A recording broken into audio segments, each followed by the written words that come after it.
Hello everybody, this is Yoko's Anime Reactions, and this is going to be my review for My Hero Academia Season 5 Episodes 9 and 10.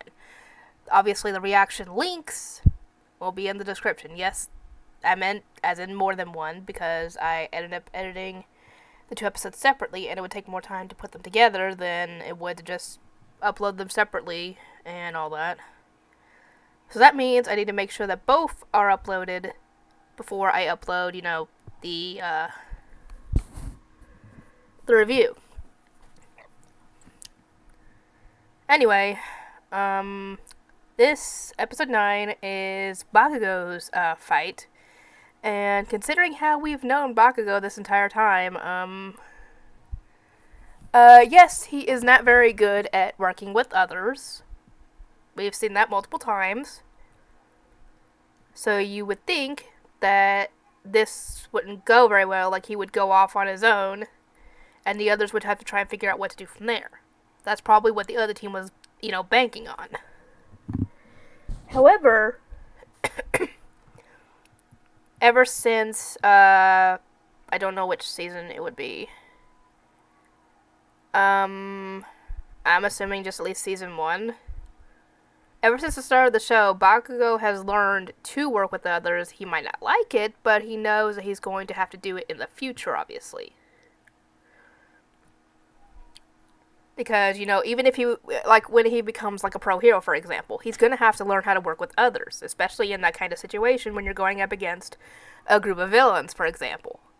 Because, as strong as he might be, it's not going to help him if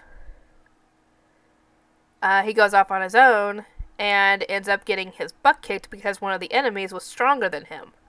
Or they overwhelmed him with, their sheer numbers, for example. And then, what's going to happen then? So thankfully, Bakugo has taken this into account, and essentially, if his teammates get in trouble, he protects them, and if he gets in trouble, heaven forbid, they help him. So essentially, that's what their strategy is with this fight. And they easily take out Class 1B. No injuries. No people on their side getting caught. They'd get all 4 of them, essentially. And we find out what the other recommendation student was. Because there was 4, 2 in Class 1A and 2 in Class 1B. And, none of them expected Bakugo to be a team player. And he can be a team player, essentially. He just has to have a good reason to do so. In my opinion, though, this essentially shows Bakugo's character development. That he has grown from Season 1, where essentially he just wants to do things all on his own. Like when he fought against, when they did All Might's little training session where it was Bakugo and Ida versus Uraraka and Deku. He went off on his own and left Ida to fend for the weapon, while he went for Deku. So, yeah. But, he's grown from then, and Monoma does not like that. He doesn't understand that Bakugo could actually grow as a person. Which is good. And obviously everybody is proud of Bakugo because, this is something completely different from him, or how he usually is. And next, episode 10. Oh boy. To be completely honest with you guys, I knew something was going to happen in that fight, in Midoriya's fight. I thought it was coming up in episode 11. Oh no, it pops up in this episode. Yeah. Anyway, Monoma's trying to cozy up to Shinzo and claim that they're similar, even though obviously, they could have been. We don't know anything about Monoma and his backstory, like how he was treated growing up, or how people viewed his quirk, They could have treated him similarly, except for the fact that obviously everybody thought Shinzo's quirk was more of a villain quirk, and his quirk, and Monoma's quirk is kind of not, you would think it wouldn't be suited to be a hero quirk. because, it's a copy quirk. Though, now that you can think about it, now, essentially if you think about it, it could be a hero quirk. If he copies somebody's quirk, they have essentially two quirks of the same. For example, if he was to copy Aizawa's quirk, for example, they'd have two people for 5 minutes who could erase quirks. So, yeah, this could potentially be a very good quirk to have for a hero. So, yeah, Monoma does deserve to be in the hero class, even though the guy is, well, big fat a-hole to Class 1A when they had nothing, they didn't have a choice in any of the stuff that happened. Well, technically they did. They chose to go save Bakugo back in Season 3. But, yeah, everything else that happened to them, they had no choice in the matter.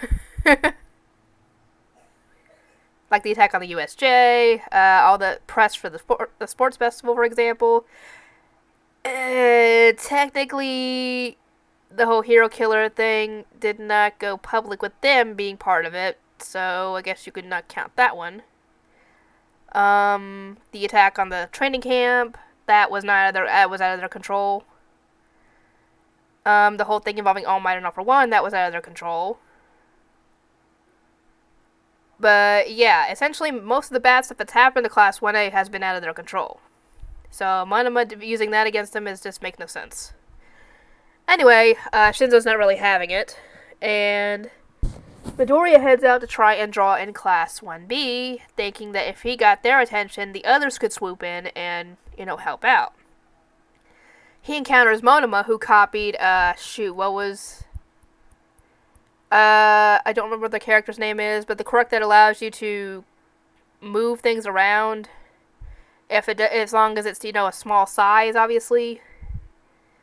And, the other girl's quirk, the one that can make things smaller or bigger, I recognize that quirk. That's one of the quirks that was, used by one of the enemy, people in the Pro Hero licensing exam against Todoroki.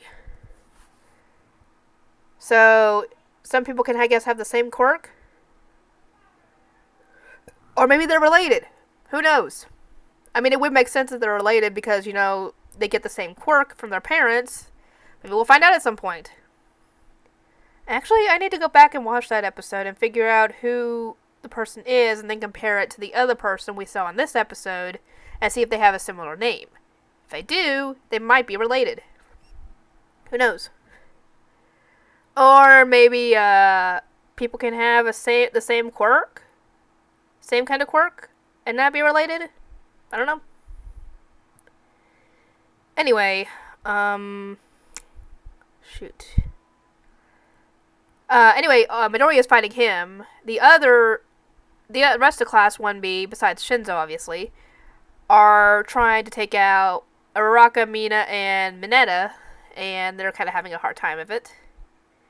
So they are in trouble at this point, but thankfully they get away, and Monoma deals a bit of a low blow when talking to Midoriya, because he probably figured that if he could get Midoriya to talk, maybe Shinzo can come in with this quirk and brainwash him. I don't know. Anyway, Monoma does a low blow. By low blow, I mean what he says. And then essentially, it was due to All Might being powerful that he essentially had to stop being the symbol of peace. Essentially, he said something bad about All Might, and that kind of got to Midoriya, and, this is where things pick up. Yeah, Midoriya's quirk starts going out of control. Not the one he's usually used to using. I mean something completely new. And I actually kind of mentioned this earlier on.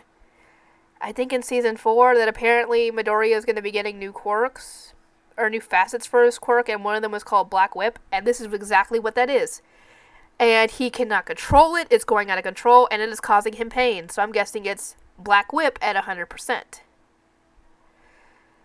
Obviously, while I was watching this, I was like, either Aizawa's going to have to come in and step in to stop it, or Shinzo could brainwash Midoriya, which could get him to stop using it. And Uraraka ends up stepping in, trying to get him to stop. And she actually sees Shinzo and tells him to brainwash Midoriya, thinking that would possibly fix it, and it does. However, when he does brainwash him, we get to meet one of the previous holders of One for All. I don't know which one, but it's the one who has the Black Whip quirk. Apparently, all their quirks are mixed in One for All, and which means that Midoriya has 6 more quirks coming. Because he's the 9th holder, so that means there are 8 other people who had One for All, including, I'm guessing, the original holder. We all know the original holder had a quirk that allows him to pass down quirks. Because he got the original power of stocking up power from his brother. So, we know that one person is quirkless. That's All Might. So, take into account... Let's see, he had 6 more quirks coming. Plus the one he's already got, the Black Whip, that's 7. So yeah, 1 is quirkless. Ooh, that makes me wonder. Can Midoriya pass down facets of One for All? Because if he can, if he gets that power of the original holder, he could pass down any number of those quirks to other people. Which makes me wonder, would he still have those powers if he did? That's the question. This is a big question that could pop up later. And obviously everybody is seeing all this going on and... Well, now everybody's seeing all the Black Whip stuff going on. They don't see him talking to him, essentially. But yeah, essentially the guy told him that he's losing control of it because his emotions got in the way. Anyway, Uraraka snaps Midoriya out of it by slapping him. Anyway, thankfully he is back into control of his quirk at the moment. But this has drawn in the rest of Class 1B. And the fight is still going on, essentially. So now they gotta figure out how they're gonna beat Class 1B, if they can. But, yeah, we will see. We will see next episode. Anyway, I gotta edit this stupid thing thanks to my nephew not wanting to leave me alone. All because of a stupid sucker. Anyway, I'll see you guys next time.